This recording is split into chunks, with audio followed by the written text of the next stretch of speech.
이번 문제는 2018학년도 수능 34번 문제였습니다. 첫 문장부터 해석을 해보면 Over the past 60 years, as mechanical processes have replicated behaviors and talents we thought were unique to humans. 과거의 60년 동안 기계식 공정들이 똑같이 복제를 해왔다고 합니다. 무엇을? Behaviors and talents. 재능들과 행동들을 똑같이 복제를 해왔다고 합니다.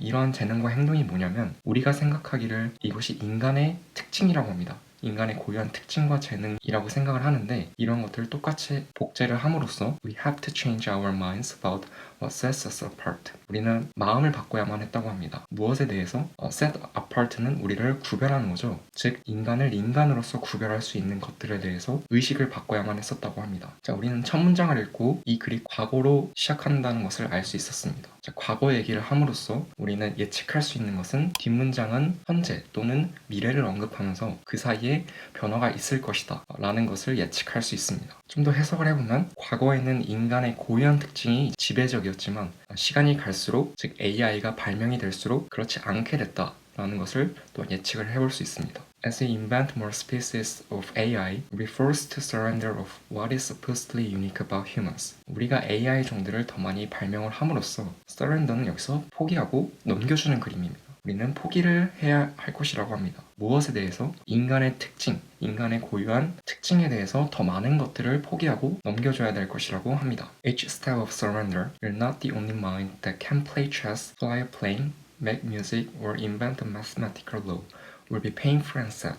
Each step of surrender는 이렇게 포기하는 것을 계속해서 하는 그림입니다. 매번 이렇게 포기하는 것은 will be painful and sad. 고통스럽고 슬플 것이라고 합니다. 가운데 있는 것을 해석을 해보면 체스를 두고 비행기를 날리고 음악을 만들고 수학 공식 같은 것들을 발명하는 이러한 것들이 모두 오로지 인간의 의식만은 아니라고 합니다. We will spend the next 3 decades, indeed perhaps next century, in a permanent identity crisis, continually asking ourselves what humans are good for. 자, 우리는 내년, 다음 30년을 보낼 것이라고 합니다. 인디드가 나오는데 여기서 인디드는 앞문장과 뒷문장이 비슷한 논리적 흐름으로 갈 것이라고 우리 예상을 해볼 수 있습니다. Indeed, perhaps next century in a permanent identity crisis. 영구적인 인간의 위기 속에서 다음 세기를 우리가 보낼 것이라고 합니다. Continually asking ourselves. 우리에게 계속해서 질문을 함으로써 무엇을? 인간이 도대체 무엇에 효용이 있는지 이러한 질문들을 계속해서 물어보면서 우리는 다음 30년을 보낼 것이라고 합니다. If you're not unique toolmakers or artists or moral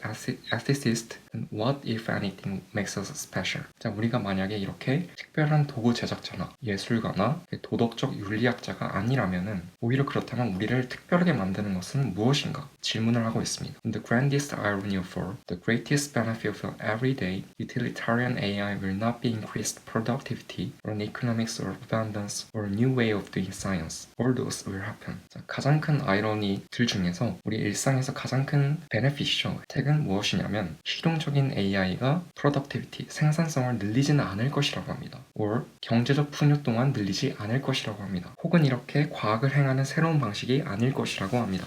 All those will happen. 자, 이러한 앞에 모든 것들이 당연히 발생을 하겠지만 지금 여기서 말하는 것은 이러한 세 가지인 것들이 아니라고 합니다. 빈칸이 있는 문장을 해석을 해보면 The greatest benefit of the arrival of artificial intelligence is that 빈칸입니다. 인공지능의 도래가 주는 가장 큰 베네핏은 빈칸이라고 합니다. 즉 우리는 빈칸의 논리적 범주를 인공지능이 주는 가장 큰 장점이고요. 즉 이 글의 주제라고 할 수 있습니다. 핵심 내용이라고 할 수 있는데 다만 앞문장에서 언급했듯이 경제적 또는 과학적 측면이 아님을 알 수 있었습니다. 따라서 이 글의 주제는 AI와 인간의 특징, 인간의 특징이라 하면 여기서 정체성을 가리킵니다. 인간의 특징에 대한 연관성을 찾아야 하는 것이 이 빈칸의 범위였습니다. 1번부터 해석을 해보면 AIs will help define humanity. AI가 인류를 정의하는 데 도움을 줄 것이다. 빈칸의 논리적 범주와 정확히 부합합니다. 2번 Humans also be like AIs.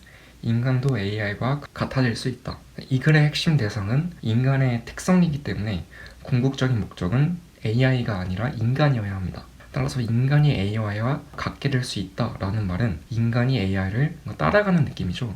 따라가는 느낌이므로 이 글의 핵심 논지와 정반대된다고 말할 수 있습니다.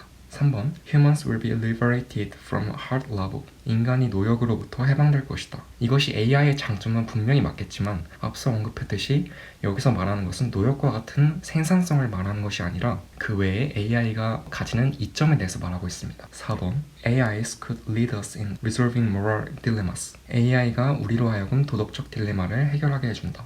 자, 이 글은 전혀 도덕에 대해서 언급을 하고 있지 않습니다. 5번 AIs could compensate for decline in human intelligence. AI가 인간 지능의 저하를 보상할 수 있다. 이 글은 인간의 지능이 떨어져서 AI가 그것을 대체할 수 있다. 이런 내용이 아니라 AI의 발달이 인간으로 하여금 새로운 패러다임을 준다라는 내용이기 때문에 전혀 범주에 맞지 않습니다. 이번 문제의 빈칸은 이 글의 핵심 주제를 고르는 것이 정답이었습니다. 즉, 이 글은 AI 도래가 주는 이점을 경제적 또는 과학적 발전으로 보는 것이 아니라 인간의 정체성을 다시 한번 확립할 수 있게끔 도와줄 수 있다는 것이 핵심 문제였습니다. 따라서 AI가 인류를 정의하는 데 도움이 된다라고 하는 1번을 쉽게 고를 수 있었습니다.